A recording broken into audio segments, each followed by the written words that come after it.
Another day, another laag na sab. And this time, mag-night hike me. So, come with us as mag-night hike me padulong Starbucks. And you know what? Ang mga person, kay again, mga dinalian man nga mga plano sa kinabuhi.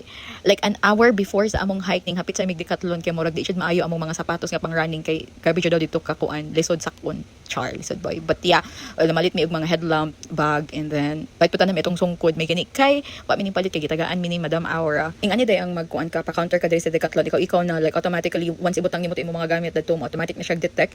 And tana gyud dili lang ni siya kaisa hon lagamit kay medyo mahal-mahal gyud pod. And after ani is nag-abot mi kay amo ang mag-abot mi ani is sa kuan man sa Banawa ya. So namalit sa mi og McDo kay kami wala pa may lunch pa jud ani. Bait lang mi burger og fries kay makuyapan jud dito way mga kaon. Ang sabot jud mo ani is 6:30 mag-start, but again mga Pinoy man naka-start mi ani mga 7 kapin. And mo na siya wala pa gani dayto nagsugod sa kanang pinaka-starting kay mura na kog mabuang tawa ra gud ni wa pa ni nagkatunga mura na kog as in mura na kog makuyapan anis kakapoy kay kana lagi bitang wala kaayoy kanang lihok-lihok and then mokalit ra mog sakaging ani mo na ni dili jud ko pala lingkod og kanang yuta pero wa na jud ko choice kay mura na jud kog makuyapan kabalik ko na jud kay ko ani like I mean mirese may kung nahuna bitaw kay ngano nag-enter nagapil-apil but maikog ka ba kay daghan manggod mo so ikaw ang gihulat manikamot jud ka.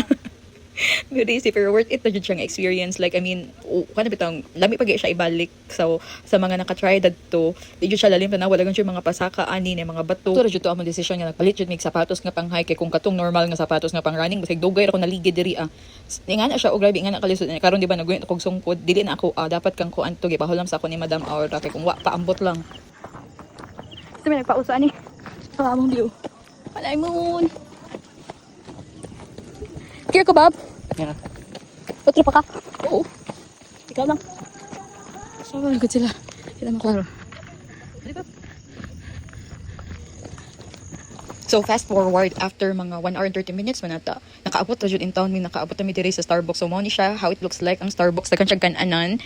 Mga inato ra good food like I mean yeah mga unsa din oras mga 9 kape naman tana ni ata ni so of course isa mi magpalupig palit jud nagpa-picture jud mi diri and di ba kita mo tatong bag ni Jean magigamit ako'y gabag adto pero katong pasaka na mo mura na jud kog mahimatay like maskin cellphone di na ko kagunit gihatag na nako niya tanan.